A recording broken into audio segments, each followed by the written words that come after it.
OK, on va commencer. On va commencer, la rencontre. J'ouvre le bal. Bienvenue à toutes, et tous.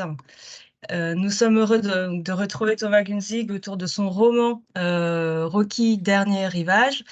Cette rencontre est animée par Arnaud Laporte, que vous pouvez retrouver, du lundi au vendredi à 19h sur l'antenne de France Culture, dans son émission Affaires culturelles, qui est consacrée à la création. Moi, je me présente rapidement, avant de laisser la parole à Arnaud. Je suis, Leïla et je participe à l'organisation de ce prix, avec Marine, ici présente. Je vais juste rappeler quelques petites règles sur le bon déroulement de la rencontre. Alors merci surtout de bien couper vos caméras et vos micros pour laisser apparaître, et bien entendre donc, sur nos écrans, notre invité Thomas. Et pour poser vos questions, vous pouvez donc utiliser la petite, option qui se trouve sur la barre, d'outils de Teams, de lever la main. Au moment de prendre la parole, donc surtout n'oubliez pas de rallumer votre micro et aussi votre caméra, qu'on puisse bien vous entendre et vous voir, c'est toujours, plus agréable. Et puis si vous souhaitez pas prendre la parole, vous pouvez toujours aussi écrire une question dans le canal de discussion, dans la conversation.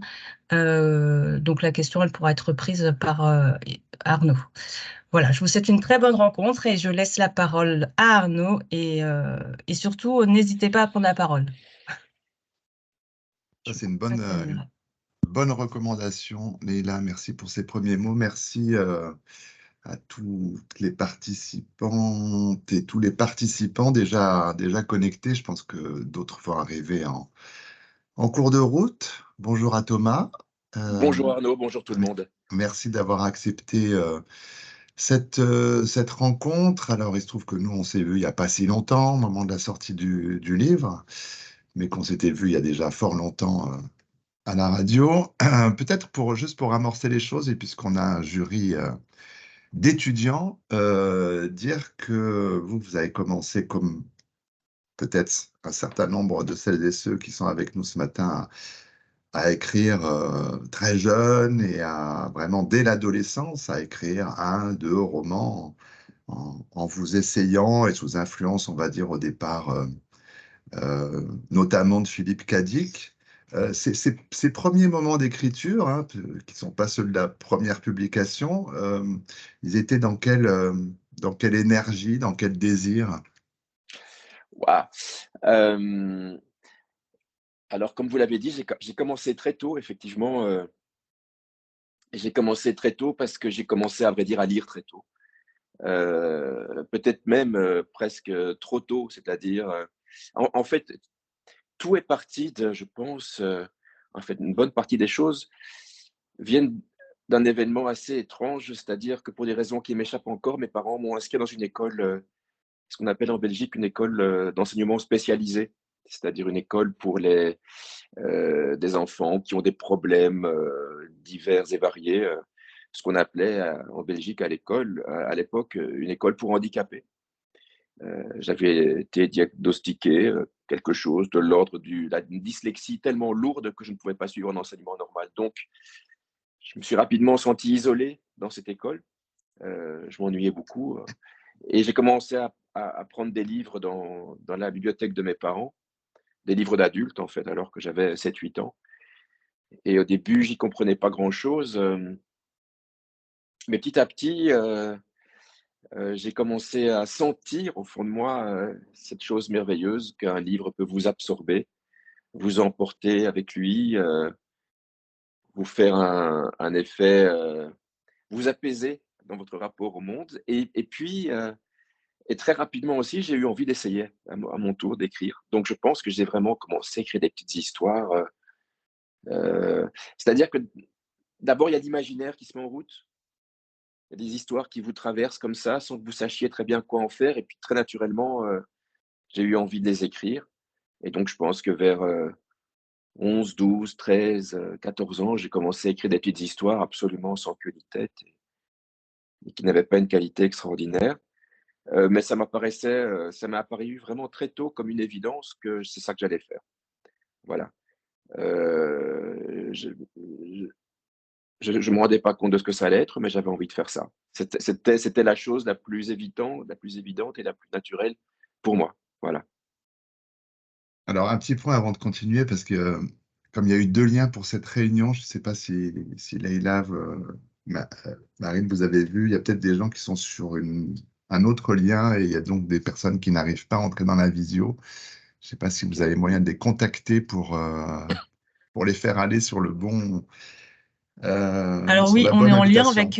on est en lien avec Marine et on comprend pas. Alors désolé du coup de couper la rencontre, mais nous ne parvenons pas à trouver l'option pour faire entrer les autres Ouais. élèves. Je comprends et nous ne comprenons pas pourquoi ça n'apparaît plus sur nos écrans. On va essayer de régler ça au plus Ouais. vite. Voilà. Mais je pense que c'est parce qu'il y a eu deux invitations et qu'il y en a peut-être qui sont restés sur la première, hein, tout simplement. Alors Marine, Voilà. Non, ok, effectivement, la première a été supprimée, mais on va regarder ça. Je suis sur le Ok. coup.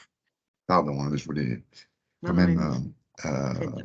ne pas exclure trop de gens. Mais en tout cas, on essaie de résoudre cette question. Enfin, je n'ai pas la main. Autre chose, Thomas, qui intéresse évidemment les étudiantes et étudiants, c'est que vous avez été lauréat d'un concours d'écriture pour étudiants. Vous pouvez nous raconter ça? Oui, alors ça, c'était donc il y a bien longtemps. La plupart des gens qui nous suivent aujourd'hui n'étaient, à mon avis, pas nés, n'étaient même certainement pas nés.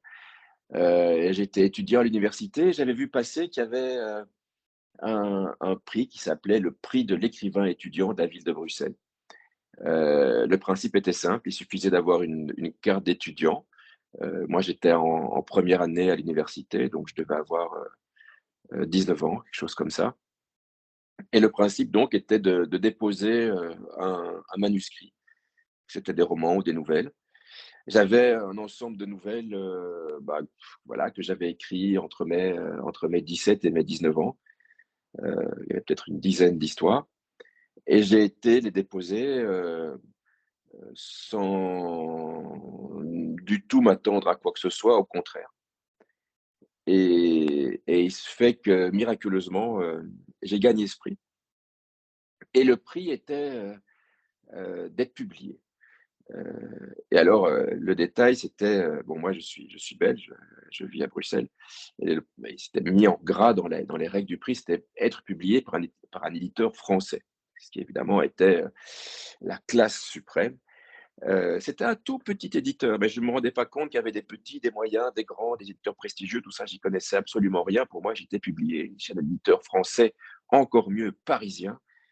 Et donc, c'est comme ça que ça a commencé. Je me suis retrouvé avec ce livre qui n'était pas du tout diffusé parce que l'éditeur était sceptique, il ne diffusait pas, mais qui m'a permis de rencontrer de fil en aiguille d'autres auteurs belges qui m'ont invité à des rencontres, à des soirées littéraires, à des soirées de lecture. Et donc, de fil en aiguille, j'ai rencontré un éditeur plus important. Et puis voilà, c'est comme ça que tout a commencé avec ce prix de l'écrivain étudiant de la ville de Bruxelles en 1992, voilà, 1992, comme vous dites chez vous. Alors, peut-être une dernière question avant de parler de Rocky Dernier Rivage, parce que il s'est quand même passé beaucoup de temps entre la réception de ce prix étudiant et la première publication, parce que vous avez 31 ans, je crois. On sort votre premier livre, Au Diable Vauvert, quelque chose comme Ah ça. oui, le premier au Diable Vauvert, oui. En fait, j'ai 31, ouais, 30, 31 ans, c'est ça. Donc, qu'est-ce qui se passe dans ce laps de temps? Qu'est-ce qui fait que, non, mais qu'est-ce qui fait que Ouais, l'écriture est toujours là et que vous continuez? ah bah, je pense que d'abord, ce prix de l'écrivain étudiant, cette publication assez précoce, ça a été important. C'est-à-dire que soudain, des gens que je connais pas, c'est pas ma maman, c'est pas ma copine, me disent ce que tu fais est intéressant et digne d'intérêt. Donc, c'est une première forme de reconnaissance qui est essentielle. Je sais pas si j'aurais continué à écrire si j'avais pas eu très rapidement, par chance ou pas, j'en sais rien, cette reconnaissance-là. Le fait est que j'ai eu ça, que j'ai eu soudain d'autres auteurs que j'aimais beaucoup, des auteurs belges par exemple que j'aimais beaucoup, qui se sont mis à me dire que ce que je faisais était digne d'intérêt. Et puis donc ça confirmait ce sentiment que j'avais eu très jeune, que j'avais envie de faire ça et que j'avais l'impression que j'avais un truc à faire dans ce grand univers des lettres, quoi. Mais d'un autre côté, je me suis aussi rendu compte très très vite que, contrairement à ce que j'avais pu croire dans mon immense naïveté, j'allais pas pouvoir en vivre de ces romans et de ces recueils de nouvelles. Donc, ce premier recueil de nouvelles que j'ai publié grâce au prix de l'écrivain étudiant, ben, il m'a pas rapporté d'argent. Donc, j'ai fini mes petites études gentiment. C'était des études de sciences politiques. J'avais aucune envie de travailler dans la politique. Donc, à la fin de mes études, je suis devenu libraire parce qu'on m'a proposé un travail. Et pendant une dizaine d'années, j'ai travaillé comme libraire. J'étais employé, quoi. J'étais vendeur, employé dans cette librairie. Et à côté de ça, j'écrivais des livres et puis je les publiais. Je participais à des tas de, soit des publications collectives, des recueils, des plaquettes. Je faisais des. En fait, j'ai vraiment, pendant ces années-là, avant de publier mon premier texte, Au Diable Vauvert, j'ai fait tout ce qui est possible d'imaginer en termes d'écriture. À la fois des romans, enfin, à la fois des nouvelles plutôt. C'est vrai que je ne faisais pas encore de romans, du théâtre. Je commençais à vouloir faire des scénarios, dessiner, des choses comme ça. Et puis, il y a eu, il y a eu la publication d'un recueil de nouvelles chez Julliard, une grande maison française. Et puis, j'ai été approché par Le Diable Vauvert, séduit par la maison, séduit par l'éditrice, en tout cas par l'esprit que ça proposait. Et puis là, je me suis embarqué au Diable Vauvert. Et puis voilà, j'ai commencé à prendre ce qu'on pourrait appeler une sorte de rythme de croisière de publication, avec une publication tous les 2-3 ans, qui ne me rapportait toujours pas assez d'argent pour pouvoir en vivre. Donc, j'essayais de. En fait, mon objectif était de pouvoir vivre de l'écriture.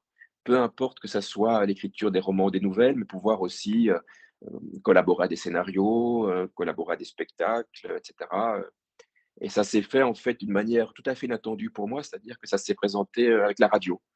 Soudain, la RTBF, la radio belge, le service public, l'équivalent de votre Radio France, m'a proposé de faire des billets radiophoniques. Ça s'est bien passé, donc j'ai pu abandonner la librairie pour pouvoir vivre plus ou moins de ces billets radio. Bah, vous savez comme moi que ça rapporte pas des fortunes, mais c'était suffisant en fait pour payer un peu mon loyer. Et voilà, et en fait, un peu d'argent là, un petit peu d'argent là, un peu d'argent avec la radio, un peu d'argent avec une petite avance sur droit, et puis de temps en temps un prix. Puis voilà, ça, je me débrouillais comme ça, quoi. En fait, c'est toujours comme ça que je me débrouille aujourd'hui. Je me débrouille un peu mieux, mais c'est toujours comme ça que je fais. Donc, je multiplie toutes sortes de petites choses. Mais voilà ce qui s'est passé entre le prix de l'écrivain étudiant et aujourd'hui. Pas grand-chose n'a changé. J'écris toujours des tas de choses pour pouvoir essayer d'en vivre et de plus être employé. Voilà, parce que quand vous êtes employé, le problème, c'est que vous passez 8 heures par jour à vendre votre force de travail et votre esprit à quelqu'un d'autre. Et moi, dans mon cas, je voulais écrire. Voilà. Donc, quand vous êtes employé, vous perdez beaucoup, beaucoup de temps à faire autre chose. Alors, je vais prendre. Alors, il y a toujours évidemment des petits problèmes de gens qui n'acceptent pas. Bon, ça, on y peut. Hélas, enfin, Thomas et moi, on n'y peut rien. Mais vous êtes quand même nombreux et nombreux. Je vais donner la parole aux étudiantes et étudiants juste avant, pour parler vraiment de Rocky, mais juste avant cela, quand même, bah, évidemment, il y a de nombreux livres qui précèdent celui-ci, enfin, certains nombres en tout cas, Thomas. Euh, Vous diriez que celui-là, il arrive euh, à quel moment de votre parcours? Pourquoi ce livre-là aujourd'hui par rapport à ceux qui ont précédé? Qu'est-ce que les autres livres ont permis Ouais, qui font qu'aujourd'hui, c'est Rocky? ça c'est très compliqué parce que il y a, il y a un mot que je déteste, que j'entends quelquefois dans la bouche d'artistes, et c'est un truc qui chaque fois me heurte un peu, c'est l'idée d'une carrière comme ça. C'est des gens qui disent c'est bien pour ma carrière ou c'est mal pour ma carrière ou dans ma carrière, ceci. En fait, tout ça est très hasardeux, artisanal, un peu inattendu. je n'ai absolument aucune idée de pourquoi j'ai écrit les romans que j'ai écrits avant et pourquoi Rocky est venu maintenant. Euh, je pense que c'est totalement inexplicable. C'est-à-dire qu'effectivement, au fil du temps, moi, j'ai changé parce que forcément, j'ai vieilli ou alors j'ai mûri, je ne sais pas ce qu'il faut dire. J'ai eu des enfants, ils ont grandi, forcément ma vision du monde change quand, quand vous êtes traversé par la vie dans ce qu'elle a de beau et de moins beau, de doux et de brutal, ça vous change forcément. Donc, ce que vous écrivez quand vous êtes auteur ben, change aussi. Le monde change autour de vous. On passe d'un monde, du monde d'avant, sans réseaux sociaux, sans Covid, sans tout ça, sans menace globale, à un monde où tout semble. C'est marrant, j'ai plein d'étudiants qui disent n'a plus accès à la conversation, n'a plus accès à la conversation, n'a plus. C'est pas grave, non, je continue. Bon, ok, je ne me soucie pas de ces informations. C'est parce que je voudrais pas qu'il y ait un problème technique et puis que plus personne ne puisse nous entendre. Enfin, donc voilà. Donc je pense que les sujets de livres arrivent comme ça, un beau matin. C'est cette idée-là qui arrive. Pour un livre, je me rappelle, qui s'appelait Mort d'un pamphlet bilingue, le premier roman au Diable Vauvert. Ça arrivait au moment vraiment dans les premières guerres en ex-Yougoslavie. Donc c'était une guerre qui était très, très frappante pour les imaginaires qui n'avaient pas connu de guerre européenne depuis la Seconde Guerre mondiale. Donc on voyait soudain des villes européennes détruites, tout ça, et puis ça donnait Mort d'un parfait bilingue. Manuel de survie, je me rappelle que je l'avais écrit parce que on commençait à beaucoup parler de biotechnologie, de copyright mis sur le vivant. Ça m'intéressait aussi. Je me dis, tiens, il y a des bonnes histoires à écrire là-dessus. En fait, le monde, l'actualité, le monde comme il change, forcément influe sur l'imaginaire, donne des idées, vous donne des axes de choses à traiter. Et je pense que Rocky est arrivé, oui, bah forcément, après le Covid, à un moment où on se rend compte que de la fragilité de l'humain au milieu du monde et que notre éternité n'est pas garantie. Il arrive aussi un moment où bah, je me questionne, je pense comme beaucoup de gens, sur le rôle de l'argent dans les esprits, comment l'argent peut modifier l'esprit de ceux qui en ont beaucoup, beaucoup, beaucoup. Qu'est-ce qui motive un humain à accumuler plus que de raison, beaucoup plus que de raison, l'envie de protéger les siens, soi, sa famille, l'envie d'être éternel, la peur de la mort, la peur de la disparition, l'effroi d'un monde qui peut s'effondrer. Voilà, c'est toutes ces questions-là. Je pense que voilà, l'idée est arrivée comme ça. Et puis surtout, il y a ce point important qui est que l'idée ne suffit pas. Il faut que ça soit une idée que je sente que cette idée va pouvoir porter l'écriture que j'ai envie de développer dedans. Voilà. Il y a plein de bonnes idées que je ne vais pas savoir écrire parce que je sens que mon écriture ne va pas savoir s'épanouir dedans. Et puis, il y a des idées, là, je sens que c'est des idées dans lesquelles je vais pouvoir vraiment développer ce qui, moi, finalement, m'intéresse le plus, c'est-à-dire le fonctionnement de l'écriture littéraire, sa singularité, l'effet qu'elle fait sur l'esprit de celui qui la pratique, du lecteur, de la lectrice, comment ça devient un objet vivant. Voilà, comment c'est un véritable objet vivant. Au-delà de l'histoire qu'on raconte, c'est quelque chose qui s'inscrit, qui s'imprègne profondément dans l'esprit des gens qui lisent. Et c'est franchement, enfin, c'est sincèrement la chose qui m'intéresse le plus. Ok, alors effectivement, évidemment, on a pas mal de problèmes, comme je le disais. Les unknown users, à mon avis, sont dans un endroit où ils n'ont accès ni au son ni à l'image. C'est un peu comme dans Rocky, hein. Il y a un moment donné où les Ouais. connexions avec le Est-ce monde que, est-ce s'arrêtent. que si on quitte tout et qu'on revient, ça n'arrange pas? Généralement, c'est Ouais. ce que je fais quand ça marche pas. Leïla, est-ce qu'on ne peut pas donner une instruction à tout le monde de se déconnecter et de se reconnecter? Alors là, on est vraiment on est vraiment, dans l'interrogation avec Marine. On ne sait pas du tout pourquoi, les nouveaux arrivants ne peuvent pas entrer et si donc en tout cas là, apparemment, ils peuvent entrer, mais c'est salle noire. Ouais, mais c'est parce qu'ils Là, sont sur le mauvais vraiment lien, je suis sûr, hein. Vraiment, c'est vraiment ça me paraît ouais, évident que alors c'est le pour le coup, problème. c'est Marine qui alors là, J'ai Marine, est-ce renvoyé que le tu as une nouveau lien idée? à tout le monde et j'ai mis dans les options de la réunion que tout le monde pouvait éviter justement la salle d'attente. C'est-à-dire que dès qu'ils se connectent sur le lien, ils n'ont même pas besoin d'autorisation.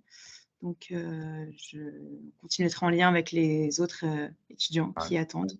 En tout cas, je propose quand même de commencer les questions avec ceux qui sont présents et Les pauvres, c'était très très frustrant de voilà. voir tous ces messages défiler. Je ne vois rien, je n'entends rien. Oui, je Ah, suis bien d'accord. Euh, je referme mon micro, on continue de regarder comment on peut faire. Je me suis absolument navrée pour tous ceux qui sont en train d'attendre. Je vais regarder ça au plus vite. et ils ne savent pas que tu es navré, c'est ça le truc. Et oui, Alors, oui, alors, Margot, c'est une question tellement large que vous avez posée déjà tout à l'heure. Comment définiriez-vous ce dernier ouvrage en quelques mots? Comment s'est passé le processus d'écriture? Là, il y a toutes les questions tellement résumées. Ouais. Peut-être, oui, en effet. Bah, si, on peut prendre le début de la question parce que c'est le monde du cinéma que vous connaissez aussi, Thomas. C'est quoi le pitch de Rocky, Dernier Rivage? Ah, ça c'est terrible, hein, le pitch, l'exercice Ah du ouais, pitch. Ah, on le commence par pitch, là. c'est euh, un homme très riche et sa famille sont réfugiés sur une île dans une maison tout confort après la fin du monde. C'est la dernière famille du monde et ils vont être amenés à survivre. Euh, alors là, c'est un très mauvais pitch parce que normalement, le pitch, il doit être plus court que ça. Voilà. En plus, Parce qu'il il y a pas tout là. Non, non, mais en fait, Ce qui- on confond souvent le pitch et l'accroche. Le pitch doit résumer la fin. En fait, ils ont Ah bon, alors tellement tout. l'accroche. L'accroche, voilà. Alors l'accroche, c'est ça. L'accroche, c'est ça. C'est un homme très riche de sa famille sont réfugiés sur une île tout confort. Euh, Leur survie est assurée pour les siècles des siècles. Euh, Malgré tout, les choses ne vont pas se passer comme ils le prévoyaient. Ouais, Ça c'est l'accroche. ouais. Ils ont quand Alors, même si un on... couple de... Ah oui, Bah, alors si ça, tu... là, on rentre dans le synopsis, dans le cinéma. Alors effectivement, euh, alors c'est horrible de résumer un livre, je déteste ça. Euh, L'histoire commence 5 ans après l'arrivée sur l'île. C'est ça qui m'intéresse, c'est-à-dire savoir ce que l'isolement a pu faire déjà à leur famille en 5 ans. Ce qui m'intéressait effectivement, c'était savoir comment la dynamique du couple d'abord, entre monsieur et madame, monsieur le riche et madame l'épouse du riche, comment les relations entre eux ont pu évoluer en sachant qu'ils étaient le dernier couple sur Terre. Il n'y a plus aucun être humain sur Terre. Comment monsieur peut continuer à aimer madame, comment madame peut continuer à aimer monsieur, comment l'amour ou le désir ou les choses peuvent évoluer. Et puis aussi, qu'est-ce qui va se passer dans la tête de ces enfants? Ils étaient enfants quand ils sont arrivés ou jeunes adolescents. Comment ces enfants et ces jeunes adolescents, comment leur vision sur le monde va évoluer? Euh, qu'est-ce que c'est qu'être adolescent lorsqu'on sait qu'on connaîtra jamais l'amour, quel qu'il soit, qu'on n'aura jamais de relations ni amoureuses ni sexuelles, qu'il n'y aura jamais toutes ces histoires à laquelle Hmm. rêvent forcément, c'est bien naturel, tous les ados. Voilà. Quelles relations peuvent s'établir entre un employeur et ses employés quand l'argent n'a plus de raison d'être? Euh, Comment les rapports humains peuvent se redéfinir en dehors des rapports de domination, pour employer un terme à la mode. Voilà. Est-ce qu'il y a moyen de se redéfinir dans un monde où la culture a complètement disparu? La culture musicale, artistique, littéraire. Est-ce qu'il y a moyen de vivre sans ça? Voilà. Donc c'était un roman. Et puis qu'est-ce que c'est que l'ennui? Voilà. Mmh. Est-ce qu'il y a moyen de survivre à l'ennui? Est-ce qu'il y a moyen de s'aimer, même si on est les derniers? Voilà, c'est toutes des petites thématiques ou des grandes thématiques euh, qui n'étaient pas dans mon esprit quand j'ai commencé le livre. Ça, c'est vraiment très clair. C'est des choses qui sont apparues à mesure que j'écrivais. Alors, est-ce que des mains vont se lever? Attends, je mets juste un message. Je ne sais pas si les unknown users peuvent lire les messages. Si vous nous lisez. Comme ça, je les relaye. Est-ce qu'une main se lève? Est-ce que quelqu'un voudrait, en parlant ou en mettant sa caméra et son micro, pose directement une question à Thomas? Laure, Péan, audio, Oui. vidéo, tout. Allez-y. Est-ce que vous pouvez me voir, m'entendre? Moi, j'entends. Je vois Ok. pas, mais j'entends. Peut-être que là, vous me voyez. Ah oui, voilà. Oui. Salut, Laura. Moi, j'ai une question. J'ai pas encore fini de lire le livre. Et je trouve ça intéressant qu'on vous rencontre déjà maintenant et qu'on ait l'occasion de parler avec vous, de vous poser des questions, etc. Et je voudrais savoir ce que vous pensez. Peut-être que c'est une question qui vous est posée souvent, mais est-ce qu'on doit vous connaître pour lire vos livres? Est-ce que c'est important de connaître que ce soit votre parcours ou la manière dont vous écrivez vos livres ou ce que vous pensez, Ok. même parce que là, vous avez fait un petit pitch ou je ne sais plus, une accroche là sur votre livre. Ouais. Ok, bah, c'est une super question. Alors, j'espère que non. J'espère qu'il n'est pas du tout nécessaire de me connaître, de savoir à quoi je ressemble, qui je suis, ce que je pense pour lire mes livres. J'espère vraiment que non. Je rêve même d'un monde où les livres ne portent juste qu'un titre et puis les auteurs sont anonymes presque, parce que ce qui est vraiment important, c'est ce qui se trouve à l'intérieur du livre. C'est ce qui est écrit finalement. Qui l'a écrit, quelle a été sa vie, ça peut éventuellement éclairer certains aspects pour ceux qui sont vraiment curieux. Mais voilà, moi, j'écris pas des livres. C'est pas moi que c'est pas moi que j'essaye de vendre en fait. Tu vois, moi, je pense que je suis la chose la moins intéressante dans le livre. Voilà. Je pense que la chose la plus intéressante, ça reste ce que j'en ai fait. Et j'espère qu'en règle générale, c'est comme ça pour tous. Et je pense qu'on peut être extrêmement touché, ému par un tableau sans savoir quel a été le parcours de l'auteur, ou par un film, ou par un morceau de musique sans connaître le parcours du compositeur, de la compositrice. Voilà, même chose pour les. Et d'ailleurs, c'est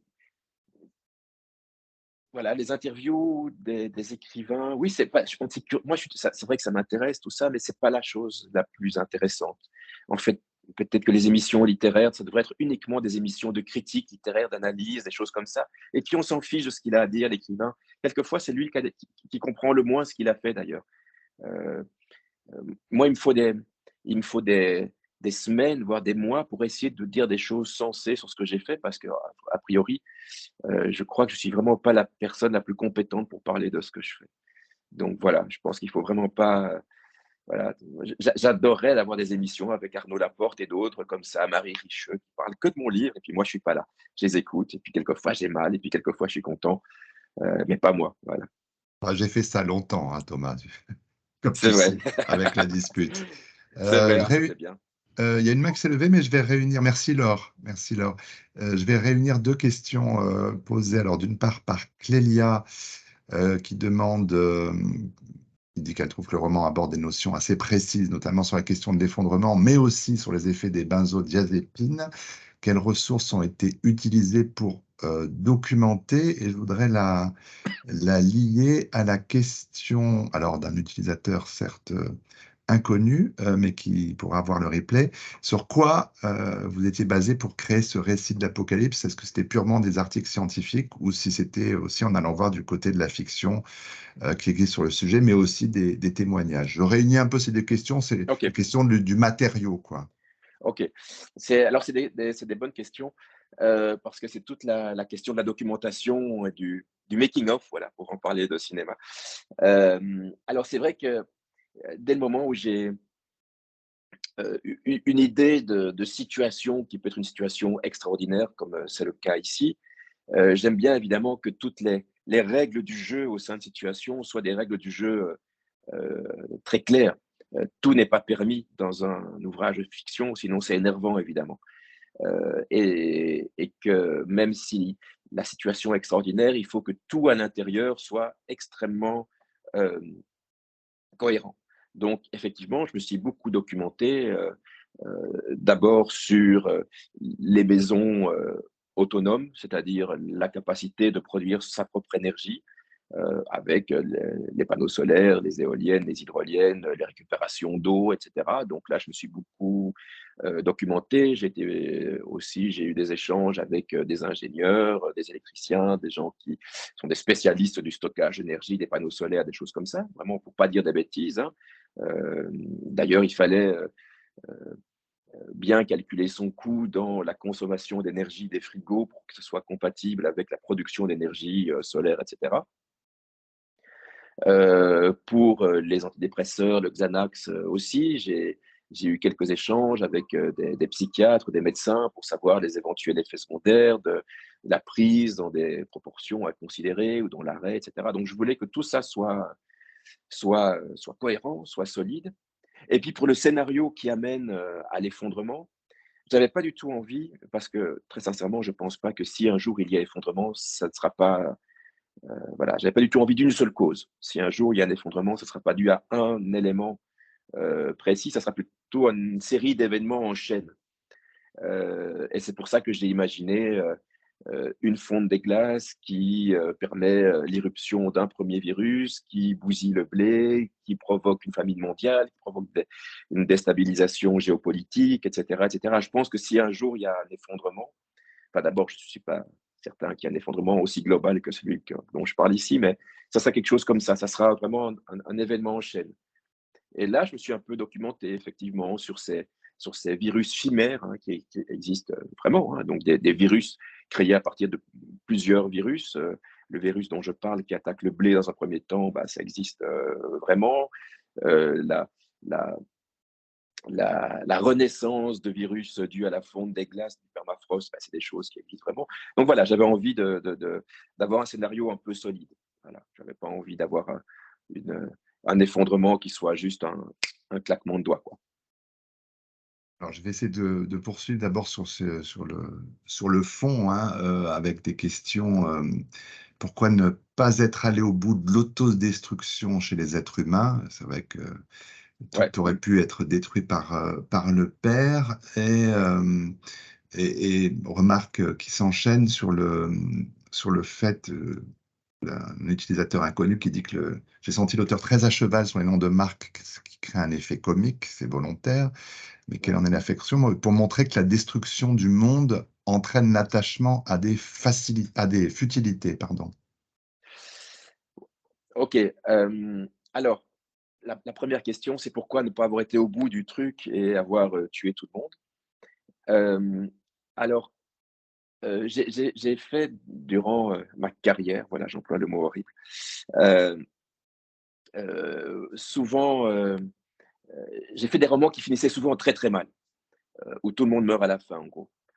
Euh, et je pense que en mûrissant, en vieillissant, j'ai envie de, de douceur, d'amour, de tendresse, de bienveillance, d'un tout petit peu de lumière au bout du pessimisme, quoi. De me dire que euh, au fond du trou le plus obscur, l'humanité peut encore peut-être trouver suffisamment de ressources pour peut-être pas éviter la disparition, mais peut-être continuer un tout petit peu à s'aimer ou retrouver un ressort nécessaire, une ressource ultime pour renouer un lien. Voilà, j'avais pas envie, ça me semblait trop facile de dire voilà, ils meurent tous, fini. Et souvent, quand je me retourne sur ce que j'ai pu écrire avant, quelquefois j'ai utilisé ce pessimisme par facilité scénaristique voilà, ils meurent tous et puis c'est fini. Voilà, c'est trop facile. J'avais envie justement de faire moi-même l'effort de trouver chez mes personnages quelque chose d'enfin beau, d'enfin humain. Voilà, je n'aurais pas aimé ce roman comme je l'aime. Je crois qu'un auteur peut aimer ses propres livres, hein, c'est pas interdit. Si mes personnages n'avaient pas été capables de survivre, voilà, et de s'aimer. Voilà, parce que c'est ça que j'ai envie qu'il se passe chez moi, si un jour. J'avais envie de leur donner ça et j'avais envie qu'eux me donnent ça. Donc, voilà, voilà. Alors, Il y avait aussi voilà, sur les marques, et d'ailleurs, il y a ah oui, les aussi marques, quelqu'un oui, qui tout qui à est fait. revenu là-dessus en disant que ces références ultra contemporaines risquent de faire que le roman, dans une ou plusieurs dizaines d'années, soit un peu incompréhensible pour les lecteurs du futur. Bon, ça, c'est. Et puis les Voilà, mais, anglicismes. Bon, laptop, ah oui, team oh, bon. building. Mais ça, c'est l'univers du héros, enfin du Ah père, bah quoi. oui, c'est-à-dire que là, effectivement, les anglicismes. Alors, le principe, ça, c'est une question qui peut toucher la langue française, etc.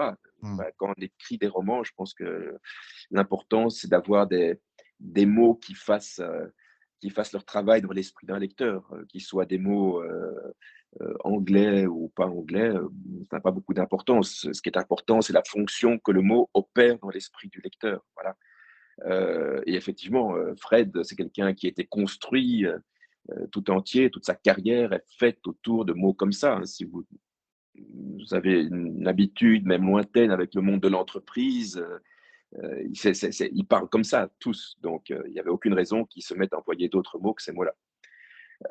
Et pour les marques, de nouveau, bah, c'est des choses qui structurent notre monde, notre univers mental. Les marques sont présentes dans notre imaginaire.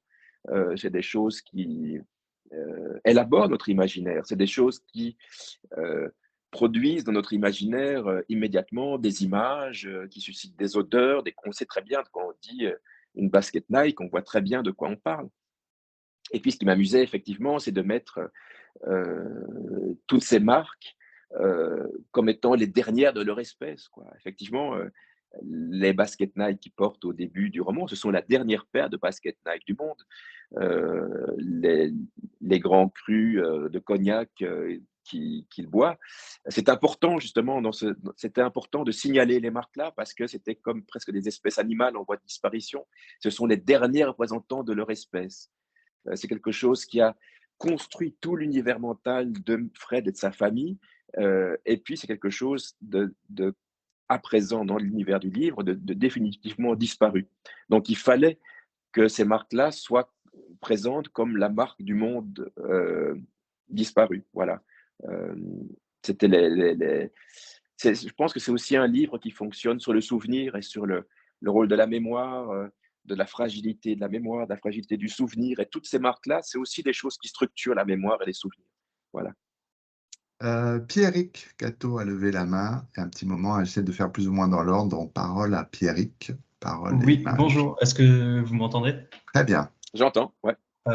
Bonjour Thomas. Du Bonjour coup, Pierrick. dans votre roman, vous faites certaines allusions, enfin, il y a des images très claires sur la mythologie grecque, je dirais notamment avec le personnage d'Hélène, qui a été enlevée à un beau grec et qui se retrouve exclue sur une île déserte. C'est quand même assez parlant.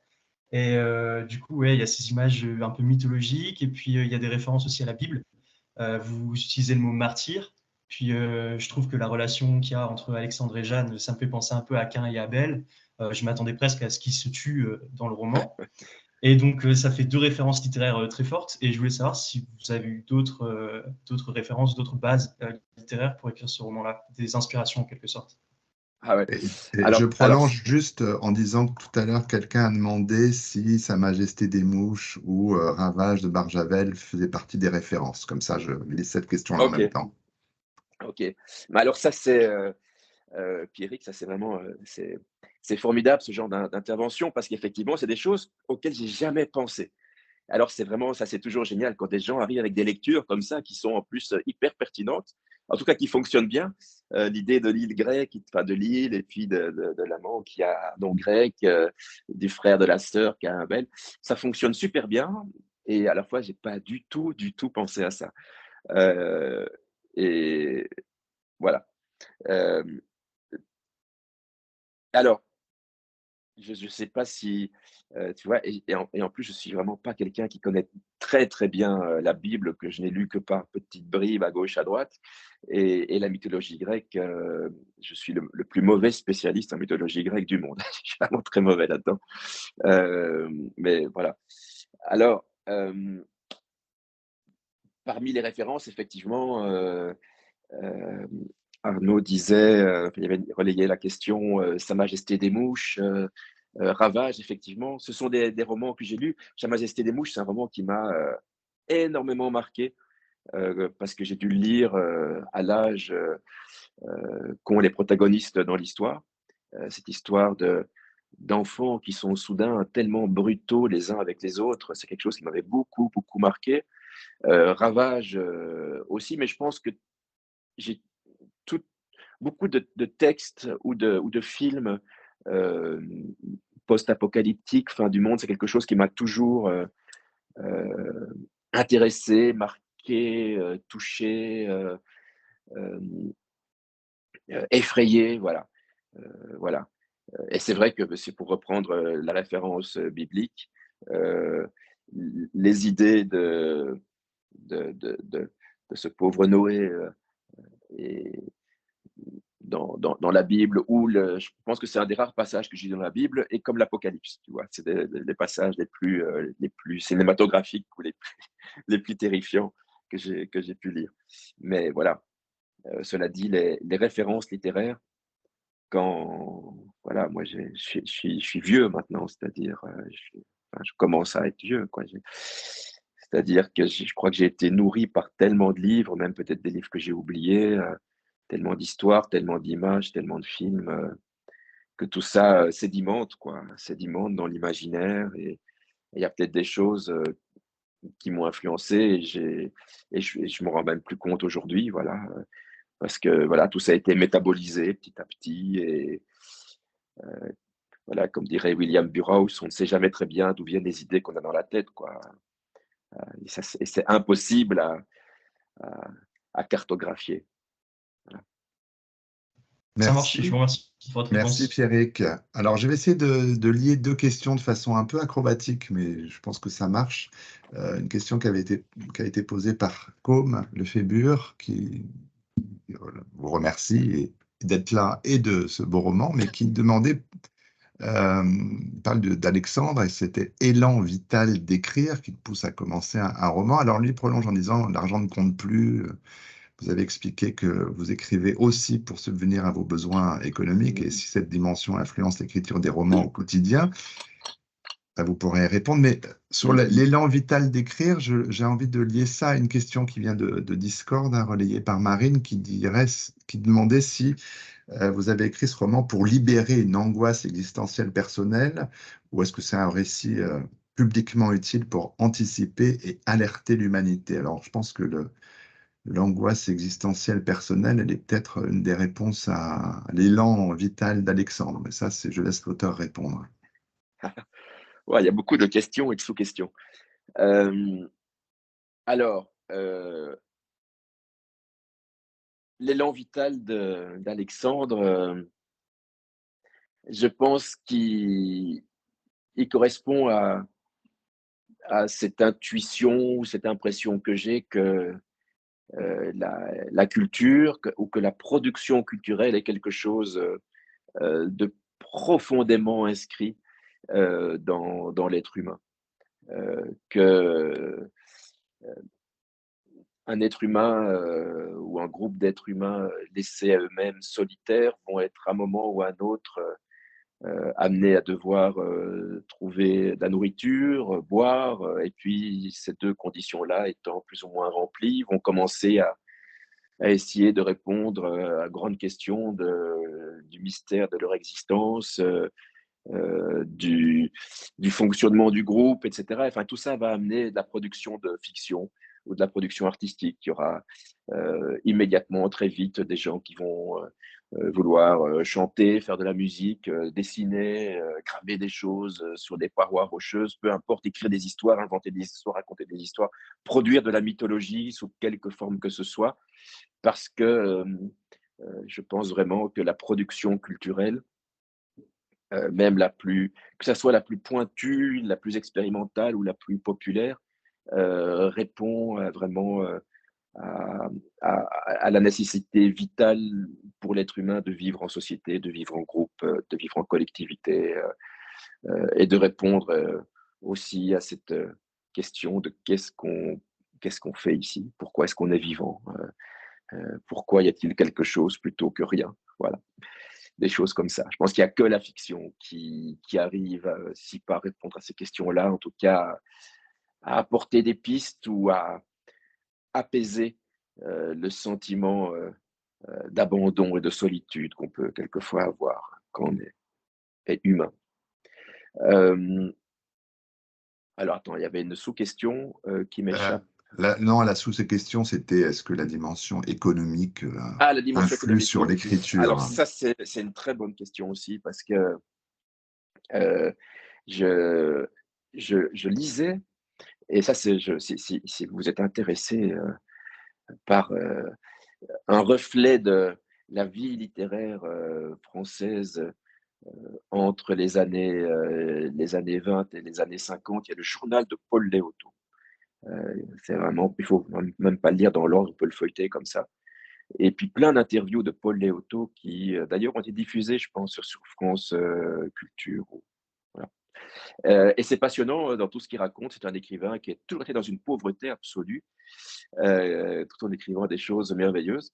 Et lui, il disait effectivement, il ne faut jamais être dans la situation de devoir écrire pour vivre. Parce que si on est dans la situation de devoir écrire pour vivre, on commence à essayer d'écrire en fonction de ce qui pourrait éventuellement plaire et à détériorer en fait l'aspect le plus singulier, le plus original de ce qu'on pourrait faire. Parce on commence à se dire, si je fais ça, ça va pas plaire, ça va pas se vendre, ce propos-là ne marche pas, etc.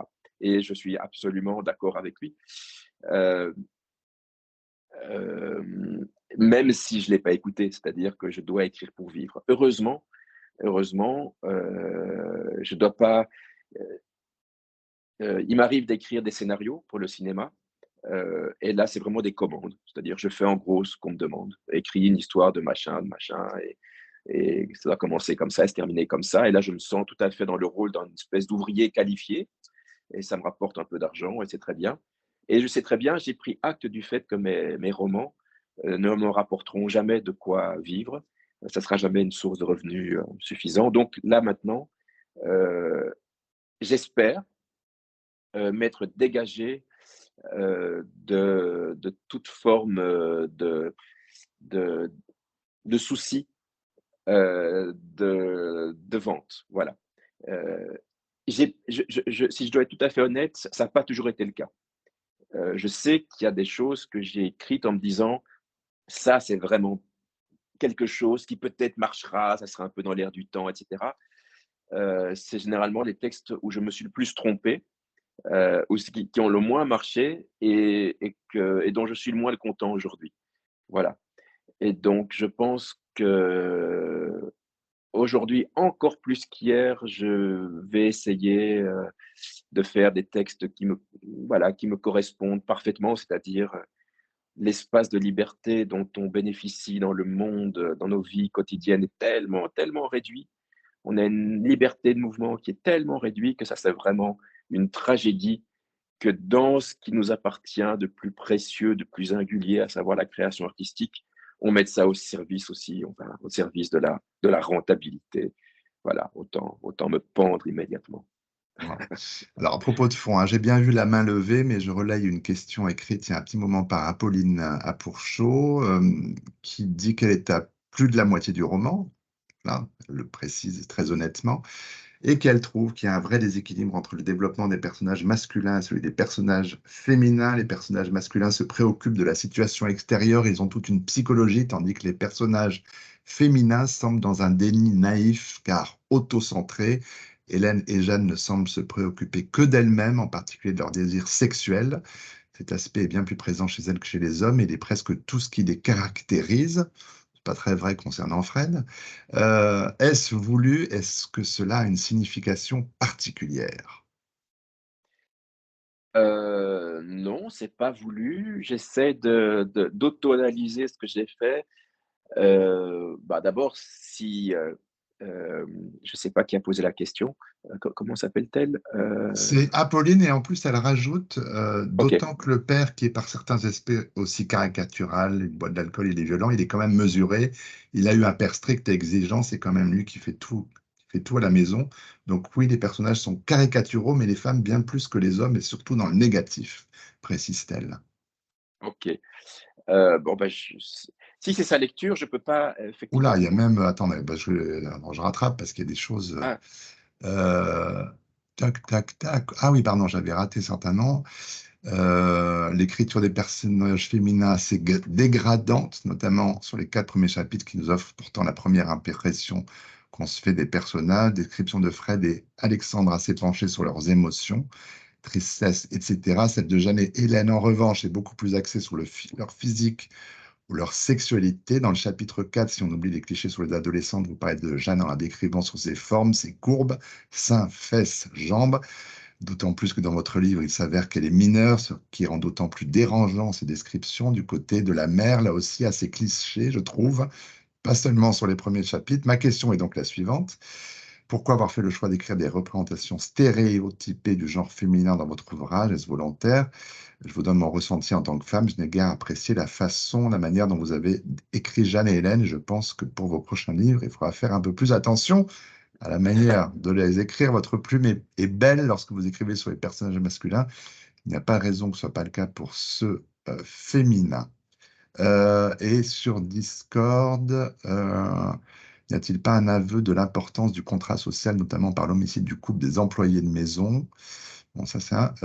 Et quelqu'un dit, ça me rassure de voir que je ne suis pas la seule à l'avoir vu ainsi. Je pense que c'était sur la question de sexiste. Et je rejoins ton avis sur le biais raciste et très borderline lorsqu'il évoque les personnages secondaires, en plus de la grossophobie qui s'y rajoute dans les passages que tu as pu, comme tu as pu le souligner. Waouh, allons-y. bah, alors là, je sais pas très bien quoi répondre, à vrai dire. Ouais. Hem, alors si c c'est-à-dire que Homme-femme, commençons par là. bah, c'est-à-dire, si c'est un ressenti, je ne peux pas m'opposer à un ressenti. C'est-à-dire, je ne peux pas dire: «Non, vous avez mal lu, et cetera». Donc si c'est leur lecture, bah, voilà. Maintenant, j'ai pas, heu, peut-être qu'il faudrait, mais je ne sais pas si ça changera la lecture de ces intervenantes, aller jusqu'au bout, parce que je pense que les personnages féminins, j'ai l'impression, se modifient beaucoup, en particulier justement dans la deuxième partie, en particulier pour ce qui est d'être le moteur ou pas de ce qui se passe et d'être le «garant» entre guillemets de, mmh, de la raison sur cette île. Heu alors est-ce que alors faut pas oublier aussi que chacun des personnages, heu, quand ils parlent, j'essaie d'être dans leur esprit. Alors effectivement, la petite ado, elle se voit, elle grandit autour de ces séries télé, donc elle est amenée à réfléchir en fonction de ce qu'elle voit. Voilà, c'est pas, enfin j'espère que c'est pas moi, Thomas, un affreux libidineux qui se complaît là-dedans. Par rapport à la vision raciste, bah, la vision raciste, elle est celle de Fred, qui est claire, et celle d'Hélène, qui elle est là, ils sont clairement des employeurs blancs, qui ont des tas de stéréotypes qui projettent sur leurs employés de maison. Maintenant, c'est toujours assez compliqué, assez, assez délicat, hem, de ne pas nécessairement, confondre les propos des personnages dans le livre et le propos de l'auteur. C'est vrai qu'il y a plein de moments où, Fred et Hélène ont des considérations qui sont carrément, racistes sur leurs employés. C'est pas pour ça que, enfin, j'espère, heu, que je le suis moi. Hem, voilà, par rapport à la vision sexiste, je serais bien désolé que ce livre apparaisse comme un livre, misogyne, sexiste et raciste, parce que j'ai l'impression que c'est tout ce que je suis pas. Maintenant, si c'est une lecture qui a été faite comme ça, voilà, de nouveau, je sais pas démontrer. C'est impossible de Mm. démontrer l'inverse, parce que démontrer l'inverse de ressenti, c'est pas possible. Mm. Voilà, à part Mm. dire que ça me désole un peu parce que j'ai vraiment l'impression que c'est pas trop ce que je suis. Voilà. Alors peut-être, Ah. ce qui serait intéressant, ça serait que la personne qui a ressenti ça aille jusqu'au bout et me dise à la fin de la lecture si elle a toujours ce ressenti-là. Si c'est le cas, bah, je serais vraiment, vraiment désolé. Et puis si c'est plus le cas, bah, je serais un peu soulagé. Voilà. Bon. En l'occurrence, c'est Apolline qui avait complété. Alors, il y a des gens qui, hélas, nous entendent, ne nous voient, donc ils auront les réponses après coup. Peut-être que je donnerai ensuite tout de suite la parole à Mathéo, mais si Apolline veut réagir à cette réponse, ne pas confondre l'auteur et l'auteur qui se met dans la peau de ses personnages. Je ne sais pas si Apolline a moyen de répondre.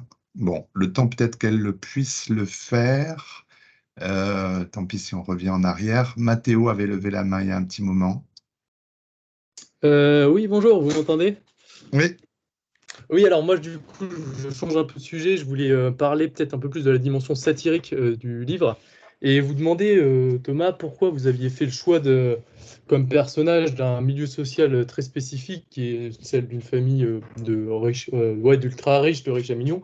Et est-ce que vous n'aviez pas peut-être peur que ce caractère très spécifique du milieu qui est tourné en dérision permettent un peu au lecteur de se démarquer et de dire que cette satire n'est pas adressée à lui, si vous voulez. Ouais. Est-ce que ce choix du milieu très spécifique, je pense qu'il y a une tentative un peu d'universalisation quand même dans votre livre, mais est-ce que ça n'empêche pas ou ça nuit pas à l'universalisation des personnages et de l'histoire qui est racontée, quoi? Ah, alors, merci pour ta question, Mathéo. À vrai dire, j'ai pas réfléchi en termes d'universalisation ou pas. Hem, il se fait que j'ai pas du tout réfléchi en termes de est-ce que ça peut empêcher le lecteur de rentrer dans l'histoire, le fait qu'il soit très riche ou pas? À vrai dire, je pense avoir déjà lu des histoires avec, des gens extrêmement riches auxquels je m'identifiais, hein. Si quand j'ai lu le Comte de Monte-Cristo et qu'il fait toute sa vengeance avec tous ses milliards, moi j'étais à fond avec lui, même si effectivement il était beaucoup plus riche que je le serai jamais. Non, ça m'a pas je me suis pas du tout posé la question, ces termes-là. Je me disais que c'était, amusant, intéressant. C'est peut-être ça m'intéressait de voir comment, des gens très riches qui ont eu un rapport au monde très particulier pendant tout un temps du fait de leur richesse, peuvent se voir obligés de revoir complètement leur logiciel de fonctionnement, justement du fait de leur isolement, de la modification complète de leur rapport au monde. Voilà, ça m'intéressait beaucoup. Heu, voilà, je pense, oui, quelquefois, en fait, il ne faut pas nécessairement avoir des personnages qui ressemblent au plus grand nombre, voilà, d'espèces de personnages porte-manteaux, auxquels on imagine que le plus grand nombre puisse s'identifier. Voilà, j'avais des personnes. Voilà, je sais pas si cette réponse te satisfait, est-ce que je peux Mathéo, faire ou une pas. réponse de lecteur, moi? Ouais. Ma réponse de lecteur, c'est que bon, pour qu'il y ait le point de départ, il faut qu'il soit ultra riche. Parce que sinon, tu ne te payes pas une île avec des gens et tout le système. Et que moi, ce que je trouve justement intéressant, c'est que ils sont ça au départ, mais que le livre, il amène à l'universalité de ce qui est fondamentalement un être humain, parce que ça les ramène à un truc des origines. Je veux dire, ils finissent comme, presque comme des hommes des cavernes ou une famille des cavernes. Et je trouve que c'était, moi, ce qui m'a intéressé, c'était justement ce chemin qui fait que le point de départ oblige à ce que le mec soit milliardaire, mais que à l'arrivée, dans ces conditions-là, bah oui, il se retrouve humain. Comment c'est le Nietzsche, force humain, trop humain. Enfin, il y a ce truc-là, quoi. Moi, bon, moi, c'est ma réponse de lecteur. Voilà. Je l'aime bien. Euh, Merci, Mathéo. Et il y a une autre main qui s'est levée entre-temps que j'ai vue. Où est-ce qu'on voit les mains déjà? Ah bah, elle s'est rebaissée depuis. Voyons voir. J'ai vu une main levée. Bon, elle s'est peut-être rebaissée. Je crois que c'était entre... Océane, peut-être. Ah voilà, ben, je la J'ai vu voyais plus. apparaître Océane, mais effectivement qui a disparu. Je ne sais pas si elle veut encore. Non, mais allez-y, hein, prenez la parole. Bonjour. Océane. Bonjour. En fait, c'était une question qui a été assez répandue par rapport au fait que la voix du narrateur est beaucoup dans une... Elle me fait penser beaucoup à quand je lis Émile Zola, où c'est plus dans la recherche de ce qu'on peut retrouver dans la société, une représentation de certains personnages d'une société. Donc, je trouvais ça intéressant à évoquer, mais dans vos réponses, j'ai pu retrouver certaines idées. Ok, merci Océane. Merci, Océane. Apolline a dit qu'elle n'a pas fini le livre, hein, qu'elle en est un peu plus à la moitié. Elle espère que, pour l'instant, son avis reste le même et on va voir si, Mais en le Apolline, finissant, ça change. termine le livre et puis comme ça, tu me feras un petit message si tu en as l'occasion et tu me diras si tu restes sur cette lecture-là ou pas. Parce que Voilà. du coup, moi, je sais très bien, après, c'est un truc qui va me tourner en tête pendant des semaines oui. en me disant, merde, est-ce que j'ai un biais raciste et sexiste dans le truc? Voilà. Donc, mine de rien, voilà. Donc, Ouais. Bon, ça va me travailler, cette on va histoire. faire en sorte qu'elle puisse vous communiquer son ressenti à la fin de la lecture. J'ai vu d'autres questions que je n'ai pas encore relayées et importantes. Pardon, je remonte un peu le fil. Ah oui, il y a quelqu'un, c'était une question de Emma sur Discord, donc je pense qu'elle, je ne sais pas si elle le voit ou elle l'entend, mais il y aura le replay. Est-ce que la création littéraire est, selon vous, Thomas, un art total, comme on a pu le dire de l'opéra, voire du cinéma, étant donné qu'il dit beaucoup s'en inspirer dans les interviews, est-ce qu'il y a toujours un inachèvement du travail littéraire? Non, pour moi, c'est vraiment un art total, absolument total. C'est la force et la puissance de la modestie du médium, juste un crayon et du papier et la puissance de l'effet, c'est-à-dire que vous pouvez, avec un texte, avoir froid avec le texte, faim avec le texte, être bouleversé, déchiré avec le texte, devenir quelqu'un que vous n'êtes pas, que vous n'avez jamais été, que vous ne serez jamais. Vous pouvez être être une femme du 19e siècle, un esclave du 15e. Vous pouvez être un super riche, un super pauvre et vivre avec une intensité proche de la réalité, pour autant que l'écriture soit au point. Vous pouvez suivre les parcours de ces personnages. Voilà, donc c'est vraiment un art absolument total. Effectivement, si par chance ou par chance, il y a un jour d'adaptation cinématographique ou en bande dessinée d'un roman, ce n'est jamais qu'une adaptation pour un autre médium, mais c'est pas un upgrade, c'est pas la finalisation, c'est pas la finalité de l'œuvre. Non, la littérature est vraiment, il n'y a pas d'inachevé. Il n'y a pas d'inachevé pour autant que le roman soit ce que vous vouliez qu'il soit. Mais non, un roman, c'est un objet qui se suffit à lui-même. Alors, je vais finir en mariant peut-être deux questions, c'est peut-être un peu acrobatique, mais vous ferez comme vous voudrez. Mais Jade posait la question il y a un certain temps, pardon. Il y a beaucoup de listes et de numérations dans le livre. Quelle est leur fonction narrative? Et je voudrais la coupler à une autre question qui était sur de Claire Play, qui parlait de la passivité des personnages. Qui semble avoir pour seul loisir que la consommation quasi boulimique de biens culturels. Donc, ça revient aussi peut-être un petit peu à la liste. Et pourquoi donner une telle importance aux serveurs qui aliènent les personnages? En quoi ça nourrit la critique sociale qui jalonne le roman? Je pense qu'on peut un peu marier les deux questions. Voilà, mais alors c'est des questions qui sont compliquées parce que elles semblent penser que l'auteur que je suis a un avis très structuré sur le monde et surtout qu'il a très clairement dans son esprit un message, un propos sous-jacent à faire passer. alors que le travail littéraire, le travail d'écriture, en tout cas le mien, ne se passe pas comme ça en fait. J'essaye surtout de trouver des choses qui vont donner chair à l'histoire, la faire avancer, la rendre intéressante, rendre des personnages crédibles, etc., etc. Donc,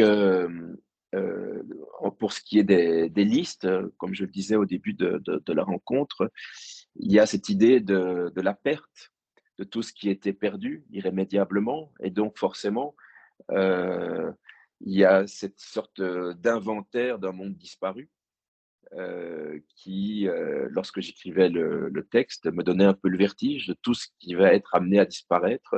Et je pense que la liste, peut-être, donne cette impression de vertige, voilà, des choses amenées à disparaître. Et pour ce qui est du serveur et de tout ce qu'il contient, effectivement, dans un premier temps, au début du livre, je voulais montrer que le seul échappatoire à l'ennui dont ils sont les prisonniers, le seul échappatoire, c'est les distractions fournies par ce serveur, les films, la musique, les livres, ils ne lisent pas des masses, mais enfin bon, ils sont présents aussi, surtout la musique et les films. Et qu'en plus, il contient les traces aussi d'un monde disparu, d'acteurs qui n'existent plus, de décors de films, de vues de villes qui n'existent plus. Je voulais donner l'importance à ce serveur parce que la chose la plus importante, ça va être la disparition de ce serveur. Et qu'est-ce qui se passe une fois que tout ça a disparu? Une fois que les dernières traces du monde ont disparu, qu'est-ce qu'on va faire pour se réinventer, pour exister sans lui? Donc voilà, il fallait donner beaucoup d'importance au départ pour comprendre le poids que ça a pu avoir et l'effort qu'il va falloir fournir après. Eh bien, on a un peu dépassé le temps prévu. Un grand merci à Thomas Gunzig et à toutes ces... Ah, il y a une dernière main qui s'est levée. La dernière. Camille Bréard, pour finir. Vous m'entendez? Oui. Bonjour. Bonjour. Merci beaucoup d'être là déjà. Je voulais vous demander, j'ai bien aimé votre œuvre, mais j'ai trouvé la fin assez rapide, en fait, voire un peu expéditive. Je voulais savoir si c'était un choix ou pas. Et puis, enfin, moi, j'ai un peu interprété, on va dire, comme si une fois qu'on n'avait plus rien, on n'avait plus rien à raconter. Si, enfin, pourquoi c'est une fin aussi pas brute, mais assez rapide en fait. Bonne question, parce que c'est une question que je me suis posée aussi. Je me suis demandé, alors je ne vais pas trop spoiler pour les gens qui sont qu'à la moitié ou quoi, donc, mais je me suis demandé effectivement si, une fois ce qu'on pourrait appeler le climax passé, si je devais continuer à parler de ce qu'était leur vie. Et, et j'ai eu peur, à tort ou à raison, j'en sais rien, de trop prolonger l'histoire après ce climax, et que soudain, la tension allait complètement rebaisser, allait rendre les choses ennuyeuses ou un peu momolles, tu vois. Et voilà. Alors, je sais pas, et je ne savais plus très bien. Je ne savais pas, est-ce que j'allais rentrer dans des longues pages de considération un tout petit peu, tu vois, visuelles, au niveau du ressenti. Je pense que tous les ressorts dramaturgiques avaient été épuisés. Voilà. Et dès le moment où tous les ressorts dramaturgiques sont épuisés, je n'avais pas envie de commencer à faire des longues pages de description d'atmosphère qui m'apparaissaient un petit peu gratuites. Voilà. Mais toi, ton ressenti, c'est que c'était un peu expéditif. Donc, voilà, est-ce que j'ai bien fait, pas bien fait?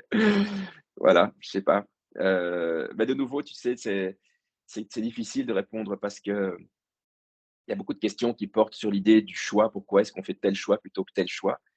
Et en fait, je sais même pas si on choisit vraiment. On travaille tellement avec à l'intuition de ce qui peut fonctionner, pas fonctionner, etc. Que je sais même pas si on peut appeler ça des choix. Moi, j'ai eu l'impression que c'était ça qu'il fallait faire, que c'était ça qui était le mieux. Est-ce que c'est vrai? Est-ce que j'avais raison ou pas? J'en sais rien. Bon, bah, Voilà. c'était la fin sur la fin.